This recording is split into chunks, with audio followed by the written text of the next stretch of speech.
7 جگہ بسم اللہ مت پڑھنا ورنہ انسان کافر ہو جاتا ہے۔ بسم اللہ الرحمن الرحیم۔ اس ویڈیو میں آپ کو بتایا جائے گا کہ کب بسم اللہ الرحمن الرحیم پڑھنا جائز نہیں ہے۔ قرآن مقدس اللہ کی عظیم کتاب ہے، یہ برکت والی کتاب ہے۔ اس کی آیتیں مومنوں کے لیے شفا ہے۔ اس کے ایک ایک حرف میں 10 نیکیاں اللہ نے مقرر فرمائی ہیں۔ قرآن مقدس دنیا اور آخرت کی پریشانیوں کا علاج ہے۔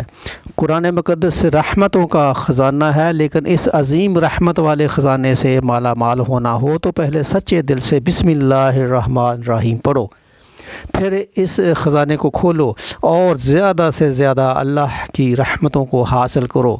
جب قرآن مقدس جیسی عظیم کتاب بغیر بسم اللہ الرحمن الرحیم کے نہیں کھلتی تو دوسرے جائز کام کی برکتیں بغیر بسم اللہ الرحمن الرحیم کے کیسے حاصل ہو سکتی ہیں؟ حضرت عثمان بن عفان رضی اللہ تعالی عنہ نے رسول اللہ صلی اللہ علیہ وسلم سے بسم اللہ کی نسبت سوال کیا۔ آپ صلی اللہ علیہ وسلم نے فرمایا، یہ اللہ تعالیٰ کا نام ہے، اللہ تعالیٰ کے بڑے ناموں اور اس میں اس قدر نزدیکی ہے جیسے آنکھ کی سیاہی اور سفیدی میں۔ جابر رضی اللہ تعالیٰ عنہ فرماتے ہیں، جب یہ آیت بسم اللہ الرحمن الرحیم اتری، بادل مشرق کی طرف چھٹ گئے، ہوائیں ساکن ہو گئیں، سمندر ٹھہر گئے، جانوروں نے کان لگا لیے، شیاطین پر آسمان سے شعلے گرے، اور پروردگار عالم نے اپنی عزت و جلال کی قسم کھا کر فرمایا کہ جس چیز پر میرا یہ نام لیا جائے گا اس میں ضرور برکت ہوگی۔ ابن مسعود رضی اللہ تعالی عنہ فرماتے ہیں کہ جہنم کے 19 داروغوں سے جو بچنا چاہے وہ بسم اللہ الرحمن الرحیم پڑھے۔ اس کے بھی 19 حروف ہیں، ہر حرف پر ہر فرشتے سے بچاؤ بن جائے گا۔ اسے ابن عطیہ نے بیان کیا ہے، لیکن کچھ ایسی جگہ ہیں جہاں پر بسم اللہ الرحمن الرحیم پڑھنا حرام ہے، جائز ہی نہیں ہے۔ ہر انسان جہاں چاہتا ہے پڑھ لیتا ہے۔ کچھ لوگوں کی ایسی عادت بن جاتی ہے کہ وہ ہر کام کرنے سے پہلے ایک دم بسم اللہ الرحمن الرحیم پڑھتے ہیں، تو کچھ ایسی بھی جگہ ہے جہاں پہ بسم اللہ ہمیں نہیں پڑھنا چاہیے۔ جہاں پر بسم اللہ انسان اگر پڑھے گا تو وہ گناہ گار ہوگا۔ بسم اللہ کا پڑھنا ایسی جگہ پر، ایسے مقامات پر جائز ہی نہیں ہے۔ اب آپ یہ سمجھ لیجئے کہ کون سے مقامات پہ بسم اللہ پڑھنا چاہیے، کن مقامات پر بسم اللہ نہیں پڑھنا چاہیے۔ ناظرین، آپ نے سنا ہوگا کہ ہر کام شروع کرنے سے پہلے بسم اللہ الرحمن الرحیم پڑھنا چاہیے، کیونکہ بسم اللہ الرحمن الرحیم کا معنی ہے کہ اللہ کے نام سے شروع جو بڑا مہربان نہایت رحم والا ہے۔ یعنی ہم کام کو جو شروع کر رہے ہیں تو اللہ کے نام سے شروع کر رہے ہیں، تاکہ اللہ تعالی ہماری اس کام میں برکت عطا فرما دے۔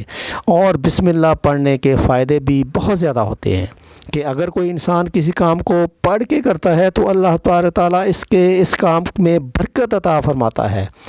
اور یہ سنت بھی ہے، حضور صلی اللہ علیہ وسلم نے بہت سارے مقامات پر ہمیں بسم اللہ الرحمن الرحیم پڑھنے کی تاکید فرمائی ہے، اور حضور صلی اللہ علیہ وسلم نے بسم اللہ الرحمن الرحیم پڑھنے کا حکم دیا ہے۔ اب اگر آپ کوئی بھی نیک کام شروع کر رہے ہیں، اس نیک کام شروع کرنے سے پہلے بسم اللہ الرحمن الرحیم اگر آپ پڑھ لیں گے تو آپ کی سنت بھی ادا ہو جائے گی، اور اس پہ آپ کو ثواب بھی ملے گا، اور اس کی برکتیں بھی آپ کو ملیں گی۔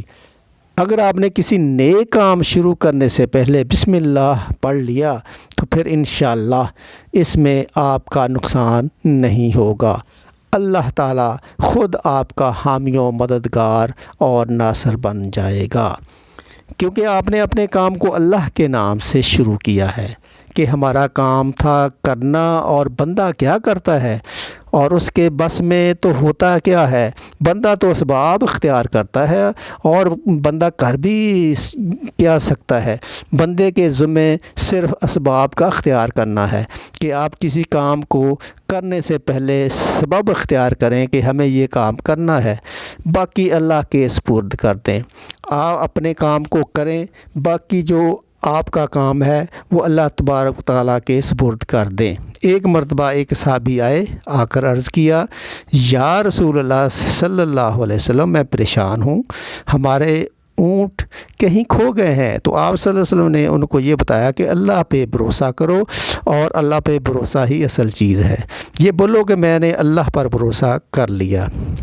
اللہ پاک کافی بہترین کارساز ہے۔ تو کچھ صحابہ کرام کہنے لگے، یا رسول اللہ صلی اللہ علیہ وسلم، ہمیں اللہ کی ذات پر بھروسہ ہے، کیا ہم اپنے اونٹوں کو ایسے ہی چھوڑ دیں؟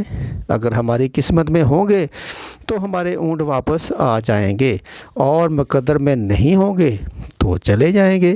ہمیں اللہ کی ذات پر بھروسہ ہے۔ تو آپ صلی اللہ علیہ وسلم نے فرمایا کہ نہیں، پہلے اپنے اونٹ کو باندھو، پھر اللہ کی ذات پر یقین کرو، پھر اللہ کی ذات پر بھروسہ کرو۔ یعنی ہمارے ذمے کے جو کام ہے وہ ہمارے اوپر کرنا لازم ہے۔ اسباب کا انکار کرنے والا جاہل ہوتا ہے۔ اسباب کا انسان انکار ہی نہیں کر سکتا کہ نہیں، ہم تو ہاتھ پہ ہاتھ رکھ کے بیٹھ جائیں گے، اب اللہ کھلائے گا کیونکہ وہ رزاق ہے، وہ ہمیں کھلائے۔ لیکن آپ اپنی محنت کیجئے، آپ اسباب اختیار کیجئے، پھر اللہ کی ذات پر چھوڑ دو۔ آپ پہلے جاؤ مزدوری پر، آپ کام پر جاؤ، آپ کاروبار کرو، پھر اللہ کی ذات پر چھوڑ دو کہ اے پروردگار عالم، اب ہمارا کام تھا، ہم نے کر لیا، آگے تیری رضا ہے اور تیری رحمت کے ہم امیدوار ہیں۔ صرف ہمارے کمانے سے رزق تھوڑی ملتا ہے۔ آپ نے کمایا، بس کما کے لے آئے۔ اس کے علاوہ آپ غور کیجئے کہ دانے کو زمین سے نکالا کس نے، اس کے بعد پھر اس کو گیہوں کی شکل میں، پھر وہ آٹے کی شکل میں بنا، پھر وہ روٹی بنتی ہے۔ ہم سمجھ رہے ہیں کہ یہ ہماری محنت سے ہو رہا ہے۔ ہم نے روٹی بنائی، روٹی بنا کے وہ گوشت یا سالن یا سبزی ہمارے سامنے آئی، اس کے بعد ہم نے جیسے اس کو بسم اللہ الرحمن الرحیم پڑھ کے کھایا، تو اب ہمارے حلق پر ایک فرشتہ بیٹھا ہوا ہے۔ وہ فرشتہ اب اللہ سے اجازت مانگ رہا ہے۔ حلق میں ہماری دو نالیاں ہوتی ہیں، ایک نالی ہوتی ہے جو سانس کی ہوتی ہے، ایک نالی وہ ہوتی ہے جس سے رزق اندر جاتا ہے، کھانا اندر جاتا ہے۔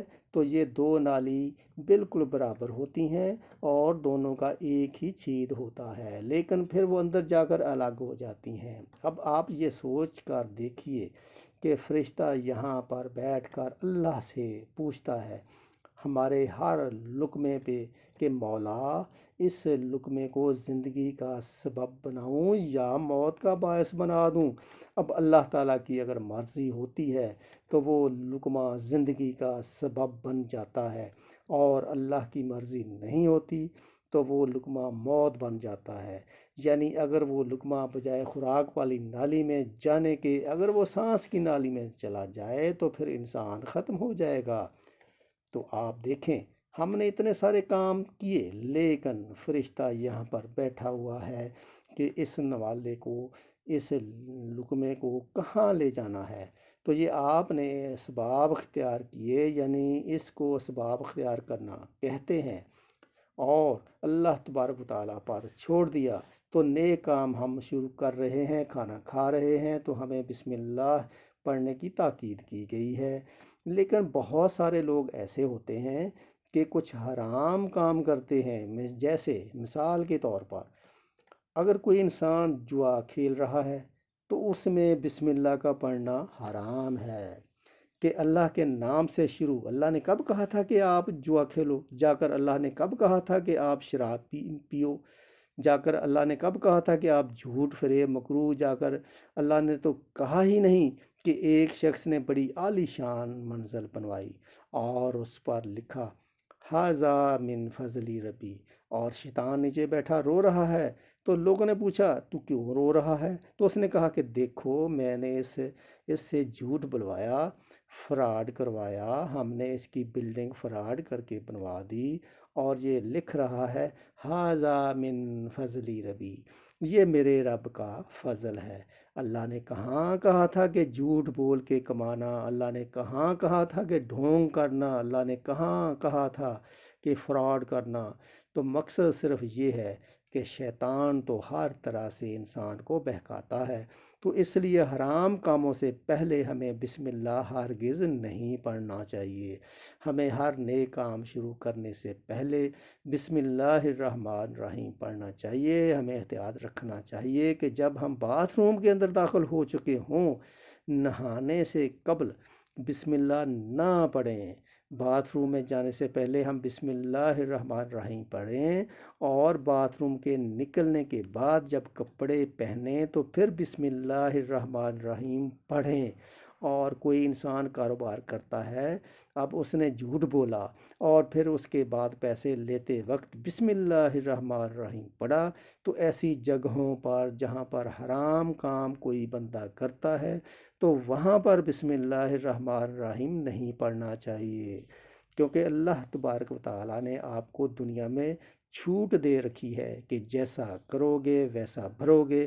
اللہ سب کو دیکھ رہا ہے کہ کون کیا کر رہا ہے، تو جو کچھ ہم کر رہے ہیں صحیح یا غلط، اس کے بعد پھر لوگ کہتے ہیں کہ یہ تو اللہ کی مرضی ہے، لیکن یاد رکھنا یہ اللہ کی مرضی نہیں، اللہ کی اجازت ہے۔ اللہ نے آپ کو اجازت دی ہوئی ہے، بس اللہ نے چھوٹ دی ہوئی ہے کہ کر لو دنیا میں جیسا کرنا ہو۔ اللہ ظالم کو ڈھیل دیتا ہے، لیکن جب پکڑتا ہے تو چھوڑتا نہیں ہے۔ اللہ کی پکڑ بہت سخت ہے، تو دنیا میں اللہ دیکھ رہا ہے۔ یہ مرضی نہیں ہے اللہ کی کہ آپ گناہ کرو، لیکن اللہ نے بس اجازت دی ہوئی ہے کہ آپ کر لو، دیکھیں کتنا کرو گے۔ ایک دن آؤ گے میرے پاس، جب آؤ گے تب ہم فیصلہ کریں گے۔